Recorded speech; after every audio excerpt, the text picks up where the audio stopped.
Black Sky Radio. Now, my next guest is John Bett. John played Alister in Gregory's Girl.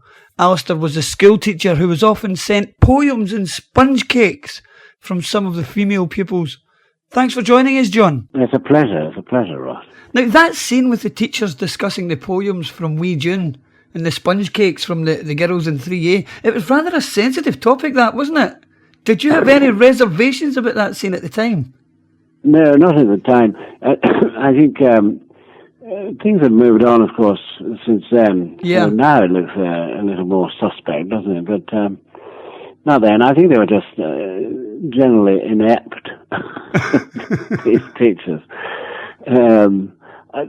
Apparently, Bill told me sometime afterwards. I never saw it, but in the original script, which was much longer, he had a parallel love story, my character with Natasha Gerson's character. Oh. They were having a love affair. And it was a kind of parallel to Gregory's pursuit of women. And a kind of, the teachers were just as inept, or even more inept.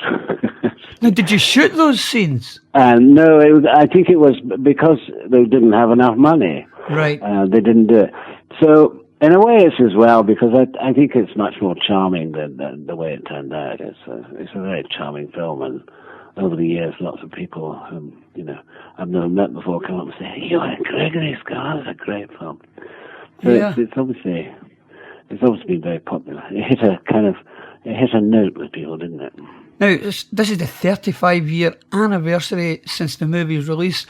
Tell us about your first meeting with Bill Forsyth and basically how you got the part of Alister. Well, I don't recall my first meeting with Bill Forsyth.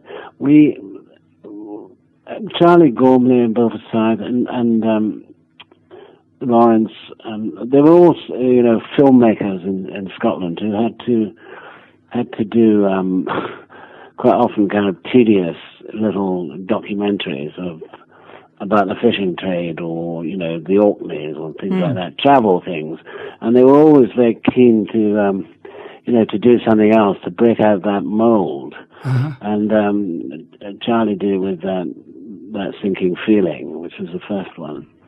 So we were doing the Cheviot around that time, and we met up with them all. There was a great kind of excitement going, and we kept bumping into filmmakers doing their rounds in the Highlands and stuff. So it was generally that's how it came about. And when he was going to make the film, he asked Alex and Billy and myself to be in it, and Billy couldn't be in it. Billy Patterson couldn't be in it. That's right. He was offered the part of the coach, wasn't he, that Jake Darcy played? Yes. Yeah. And I can't remember what Billy was doing, but he couldn't do it. And of course, he did later do a film with Bill. Sure. Now, what's the story about you going away on holiday around the time of shooting and coming back with a tan? Oh, I heard you caused a little bit of a commotion. I was in Crete, and it was very hot in Crete, and there's the Sirocco there. I was in the south of the island, so you get just walking about without sunbathing. I'm not one for lying down in the sun. I never really liked doing that. But just kind of swimming the sea and walking about and drinking in bars and things like that. On the beach, I got this suntan, and I went in, and the makeup girls, took a wabble. I went, "Oh my God, what have you done?" So I had to wear this green makeup. Green? To take away the effects of the suntan. I said, these, school teachers go on holiday as well, I mean, actually, when I was in Crete, there was a couple of school teachers, Scots school teachers, actually, that I met who are now living in, down in England. But, Anyway, they decided that, it wouldn't look good for him to have a tan. So I've actually got green makeup on in the film. Now, you also had a scene with the famous penguin, and funnily enough, we're almost through the whole show, and this is the first time we've mentioned the penguin. You had a scene with the famous penguin that can be seen wandering the corridors throughout the movie, and lots of people have been tweeting us asking the significance of the penguin. Now, I know the story. Do you know the story? I don't know the story of the penguin, no. During one of Bill Forsyth's visits to Abram High School, where he shot the movie, he said he saw a pupil just casually strolling through the corridor with a paper mache head.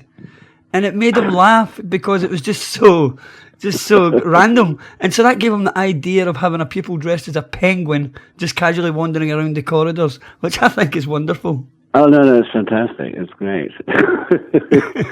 And the wonderful thing, of course, was Chick being in it, wasn't it? I mean, Well, Chick I was Murray, going to come to that. Yeah, we've been hearing Chick Murray stories from other cast members. What stories of Chick can you... Because Chick was a friend of yours, wasn't he? Yes, he was, yes. And I worked with Chick a few times. And memorably, we did a film that Murray Gregory made called Scotch Myths.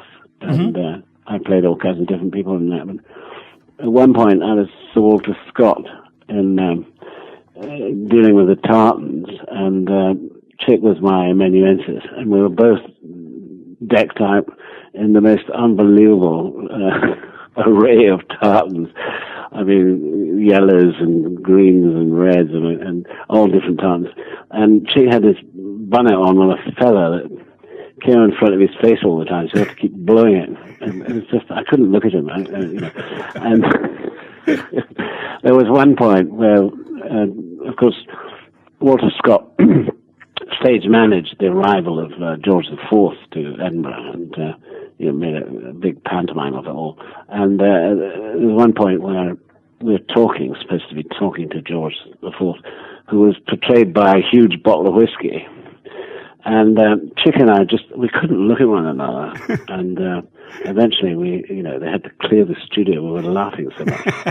And Chick Murray, not many people know this, but when he laughed, he had a high-pitched giggle. And he said to me, "Don't, for God's sake, tell anybody I giggle like a girl guide." This kind of because he never laughed, because he had a straight face all the time. It was always deadpan. Absolutely deadpan, and that's one of the reasons why I said, "Don't tell anybody about this bloody laugh of mine." Now, what can you tell us about working with the late Jake Darcy as well? Oh, Jake, I love Jake. Jake was great fun, and I can't remember if I knew Jake beforehand or not, but I certainly knew him afterwards in Glasgow. He was chums with a lot of actors and friends. I used to see him and have drinks with him down in Partick. He's a good lad, Jake. But do you have a favourite scene or line from the movie, a personal favourite? What's Chick's thing about "Go away, little boy"? Yeah, that's the one that everybody keeps saying. It's funny, they "Go away, you small boys." Yes. And then the little tune on the piano, which is just so iconic. Yeah. That's wonderful. It's wonderful. Now, what are you working on at the moment, John? Are you doing anything just now?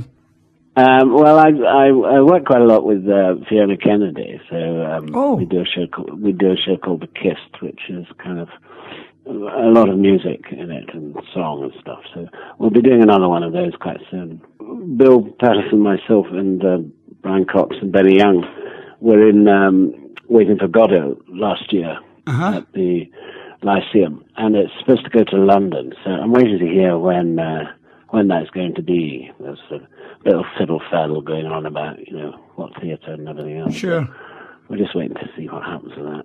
I've just heard last week that Pitlochry are going to do my show about Parahandy, which I wrote a few years ago. Parahandy, yes. Which opened at Eden Court and toured about. So that's nice. So that's fantastic. Well, we wish you all the best with that, John. And thank you very much indeed, Ross. Thanks for taking out the time to come and join us today. It's lovely to get your perspective on the movie after 35 years. Thanks very much, Ross. Thanks, John. Okay. All the best. Bye-bye. Bye-bye now. Bye. Black Sky Radio.